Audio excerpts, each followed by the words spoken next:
One can identify three functional aspects of money. We already talked about the first aspect. Money is a medium of exchange, which means it is a good that is universally accepted as payment for goods and services, and that is typically not used for consumption, but rather to facilitate further trades in the future. But as people exchange money for goods and services, they also start to measure the value of those things in units of money. So money also works as a unit of account, a single point of reference, so one can easily compare prices. Imagine you are in a barter system, and the concept of money has not been discovered yet. If there are three goods, apples, oranges, and bananas, you'd probably have to remember all their exchange ratios. In this example, 2 apples are worth an orange, and 2 oranges are worth a banana. Given these two ratios, you can deduce the ratio of apples and bananas if the exchange system is to be free of arbitrage, that is, free of the possibility of risk-free profit, which is only the case if the ratio is 4:1. If it were anything but 4:1, say 5:1, you could borrow 4 apples, get 2 oranges for them, exchange those 2 oranges for a banana, and then exchange that banana for 5 apples, making a risk-free profit of 1 apple in the process. So you could only remember one ratio per good, but if there are many goods, it could take a long series of deductions to find the appropriate ratio again. Imagine you add a 4th good, cherries, to the mix. Then 3 additional exchange ratios come into play. Now if you remembered only one ratio for every good, for example the ratio of apples to oranges, oranges to bananas, and now, additionally, cherries to apples. Then if you wanted to exchange cherries for bananas at a fair ratio, you have to follow the whole chain backwards to find out how many cherries a banana is worth. 1 banana is 2 oranges, is 4 apples, is 8 cherries. Hardly a workable solution. But remembering all exchange ratios is equally unworkable, because the number of ratios you'd have to remember grows quadratically with the number of tradable goods. Money and its unit of account functionality does away with all that. If you ever wanted to deduce how much one good costs in terms of another, a single deduction is always sufficient, and to add a new good, you only have to remember one additional ratio, its price. The third function of money is that it serves as a store of value. Since people typically accept money not because they are interested in the money itself, but rather in the goods and services they want to buy in the future, it is of course essential that money keeps its purchasing power. Otherwise you have traded something valuable in the present for something less valuable in the future. Now, one could potentially use any good as a monetary medium, and over the years many items were used as money. Seashells, arrowheads, even large stone wheels. But given the three functions of money, some goods are obviously better suited to be money than others. Of course, the most fundamental prerequisite for any good to serve as a monetary medium is its desirability. Otherwise, no one would want it in the first place. But scarcity is also very important if the good is to act as a store of value over time. If it were easy to produce, supplies would soon increase, thus decreasing its exchange value. Salt, for example, used to be quite rare and highly desired, because it was used for preserving food. It was even at times used by the Romans to pay their soldiers, hence the word salary. But technology greatly increased the availability of it, while at the same time decreasing demand, through the invention of refrigeration. So the scarcity of salt, and hence its exchange value, greatly decreased over time. Another important property for a monetary medium is uniformity.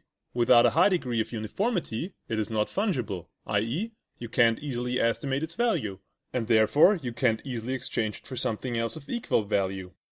If you were to use paintings as money, for instance, how could you easily compare the value of one painting to another?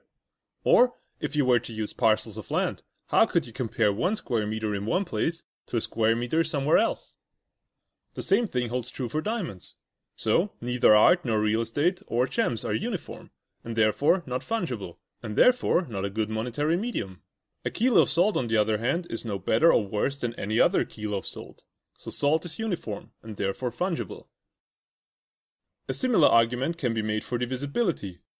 If you were to use cows as money, for instance, and even if you were to ignore their non-uniform nature, and imagine a perfect world, where all cows grew up to be equally big, gave an equal amount of milk, and so on. Even then you'd still face the problem of how to make small transactions. You could cut the cow in half, but 2 beef sides are profoundly different to a single live cow. A big salt pile, on the other hand, is easily divisible into smaller, uniform piles that are, in their entirety, still of equal value. Yet another required property for any good aspiring to become money is durability. While scarcity is important to protect the exchange value from oversupply, it must not be caused by the good's short lifespan or lack of resilience. So fruits, for example, are not feasible monetary media. They can typically be bruised rather easily by careless handling, and even when handled correctly, they will soon start to spoil and rot. But money has to work as a store of value and as a medium of exchange, so it has to be durable, both in respect to time and in respect to the wear and tear of everyday use. And finally, ease of transport is very important. A good that can't be transported easily from one place to another makes exchanges on a geographically larger scale all but impossible. So if you have ever wondered why gold, of all things, has taken the role of money so often in the past, just compare the list of essential features of a monetary medium with gold's physical properties. It is a soft metal that can easily be cast into coins of equal size and weight, so it is divisible, and, as an element of the periodic table that is solid at room temperatures, it is also as uniform as it gets. Furthermore, gold is one of the most chemically stable elements, meaning it does not rust, spoil or tarnish. In fact, there are very few substances it reacts with at all. It is also naturally scarce, since it is quite rare within the Earth's crust, therefore mining it is very labor and energy intensive, and the only other known way to produce more, nuclear fusion, is even more so. Finally, and most superficially, but probably also most importantly, it is shiny, so coupled with the fact that it is scarce and does not tarnish, it is an excellent tool to portray one's social status. So gold mainly derives its desirability from people's vanity, and one should never underestimate the power of vanity, especially in economics. But whatever one's opinion of gold's desirability might be, its empirical properties make gold one of the best physical and monetary media discovered by man thus far.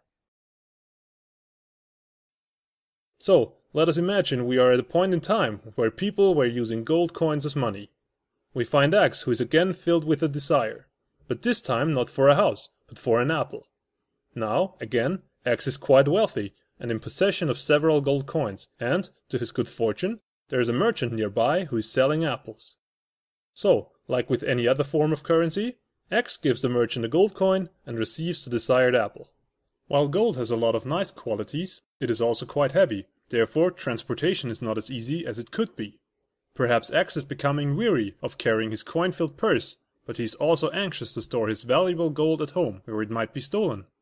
Since the coins were originally cast by the goldsmith, who had to ensure that they are of uniform weight and appearance, and therefore of equal value, the goldsmith had to handle a lot of gold, and therefore had a secure vault to store all that wealth while it was in his possession. So, an agreement is struck. X can store his gold with the goldsmith for a small fee. As proof that X really deposited his gold with the goldsmith, he receives deposit receipts, one per coin, which state that the bearer of the receipt can redeem one gold coin from the goldsmith on demand. Now, X is happy. He doesn't have to carry all that heavy gold anymore, only a few light pieces of paper, and he knows that his gold is safe in the goldsmith's vault. When desire strikes again, X visits the goldsmith before going to the market. He redeems a gold coin and trades with the merchant just like before. But since the merchant has the same problem as X, a heavy purse, he also uses the goldsmith's service to deal with this nuisance. Now, the stage is set for the deposit receipt to become the new medium of exchange. Soon X and the merchant realize that they can save themselves the trouble of visiting the goldsmith by swapping the goods and the receipts directly. Paper money is born. Everything seems quite innocent so far. People can use the new, more comfortable medium of exchange, and if they want their coins back, they can return their receipts to redeem them. On the surface, nothing has changed. On a more subtle level, though, the goldsmith has become very powerful, because he issues the receipts, or notes, that everyone thinks of as money now. He could use his power to create fraudulent notes, that is, notes that are not backed by gold, and start spending them. But people would probably get suspicious about his sudden wealth increase and catch on to his scheme rather quickly. But there is another option. Since using notes is so much easier than gold, many people prefer it when their gold remains with the goldsmith.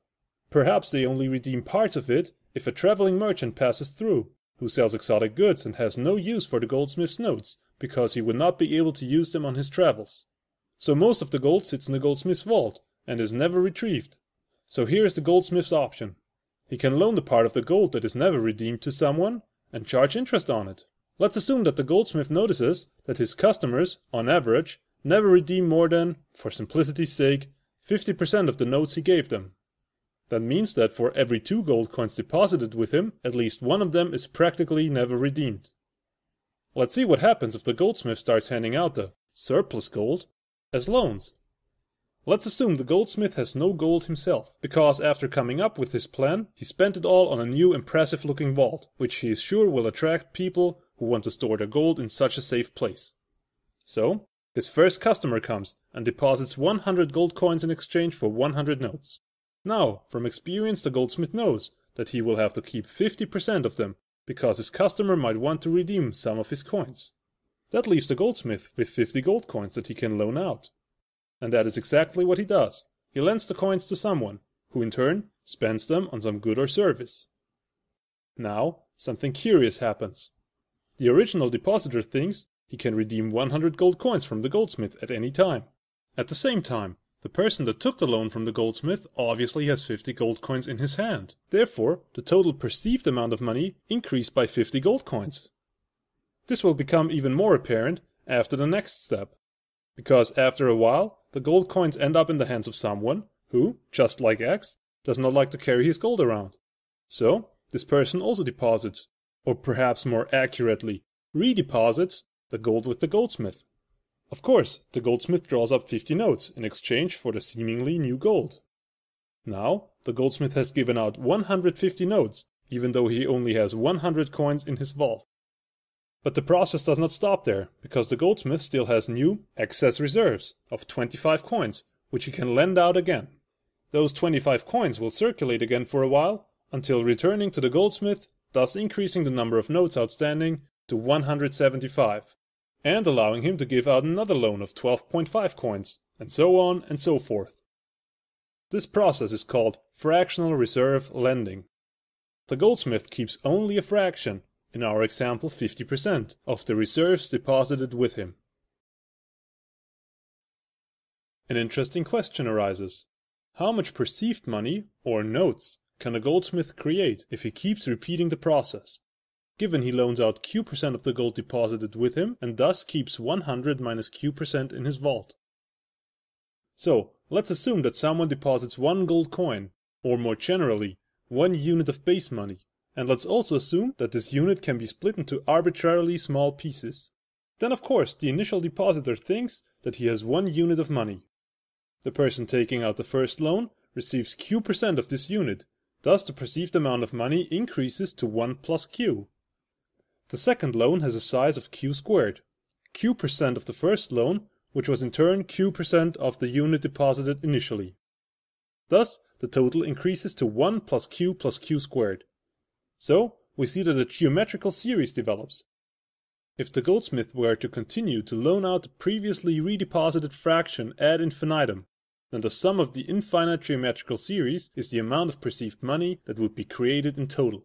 Some simple math tells us that this sum is 1 divided by 1 minus Q, if Q is less than 100%.